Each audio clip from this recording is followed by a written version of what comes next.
नमस्कार, मेरा नाम है राजके वर्मा और आप देख रहे हैं रिपोर्टर जी। चलिए आज बात करते हैं डीएमके के सांसद ए राजा की। ए राजा को तो आप जानते ही होंगे।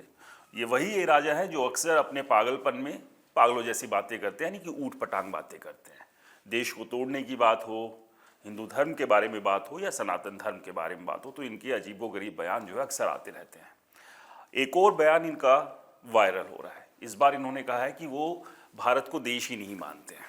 आप समझिए कि किस तरह की मानसिकता लगातार हमारे नेताओं की होती जा रही है कि कभी धर्म की बात करेंगे, उस पर विवादित बयान देंगे, और अब देश को तोड़ने की बात करते हैं। तो ए राजा ने एक स्पीच के दौरान कहा कि भारत एक देश नहीं है, क्योंकि इसकी भाषा एक नहीं है, इसकी संस्कृति एक नहीं है, इसका खान पान एक नहीं है, इस देश के लोगों का रहन सहन एक नहीं है।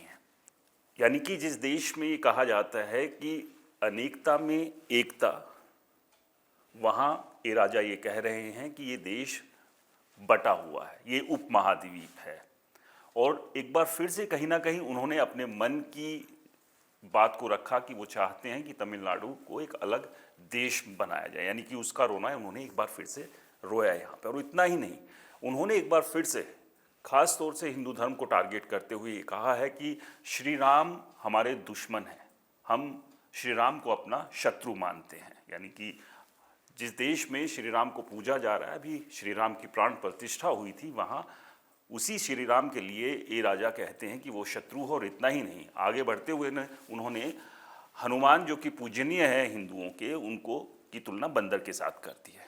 और इस तरह के बयान लगातार ए राजा के आते रहे हैं। इससे पहले ए राजा ने सनातन धर्म को कोढ़ और एचआईवी से उसकी तुलना कर दी थी। उन्होंने अपने बयान में कहा था कि सनातन धर्म के साथ जिस तरह की घृणा होनी चाहिए, जैसे कि एचआईवी और कोढ़ के साथ हमें घृणा होती है, उसी तरह सनातन धर्म है। यानी कि उस तरह की तुलना उन्होंने सनातन धर्म के साथ की थी। और एक बार अब फिर से उन्होंने बयान दिया। तो जो स्पीच उन्होंने दी उसकी 4 विवादित बातें हैं, वो एक एक कर आपको बताते हैं।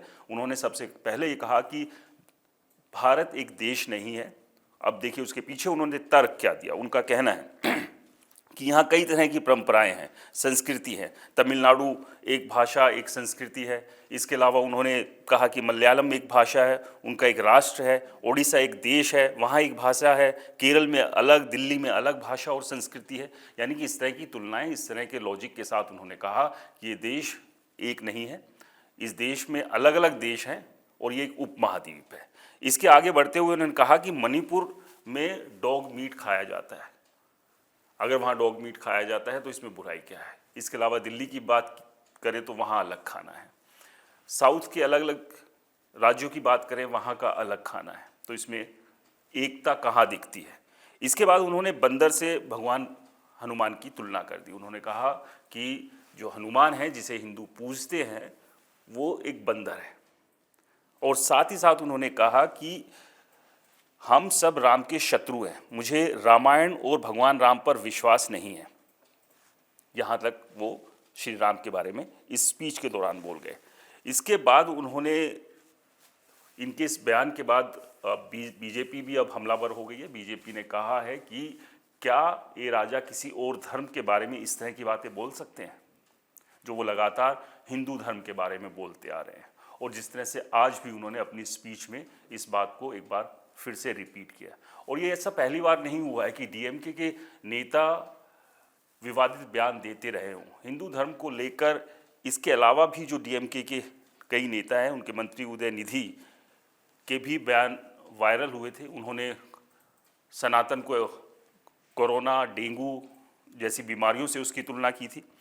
इतना ही नहीं, इसके अलावा उन्होंने यूपी बिहार के जो हिंदी भाषी जो लोग हैं उनको कहा था कि वो तमिलनाडु में आकर टॉयलेट सफाई का काम करते हैं। इस बयान पर भी काफ़ी आपत्ति दर्ज की गई थी, खासतौर से यूपी और बिहार के नेताओं ने और वहाँ के लोगों ने आपत्ति दर्ज की थी। एक बयान डीएमके के ही सांसद डॉक्टर सेंथिल कुमार का भी वायरल हुआ था, जब उन्होंने कहा था कि लोकसभा में बोले थे वो, बीजेपी गोमूत्र स्टेट्स में जीत दर्ज करती है, दक्षिण में आकर दिखाइए, यहाँ जीत दर्ज करके दिखाइए। तो इस तरह के बयान लगातार सामने आते रहे हैं डीएमके के नेताओं के। लेकिन इस बार जिस तरह का बयान ए राजा ने दिया है, उससे कहीं ना कहीं ये संदेश जाता है कि ये एक दिवालियापन कहीं ना कहीं नजर आ रहा है डीएमके के नेताओं का। और इस बयान के ऊपर बहस छिड़ गई है, बीजेपी लगातार अब हमला बोल रही है, अलग अलग रिएक्शन इस पर आ रहे हैं। लेकिन सबसे बड़ी बात यह है कि क्या नेताओं के लिए इतना आसान हो गया है चुनाव की राजनीति के चलते देश को तोड़ना, देश के बारे में इस तरह की बातें बोलना, किसी धर्म के बारे में इस तरह के विवादित बयान देना?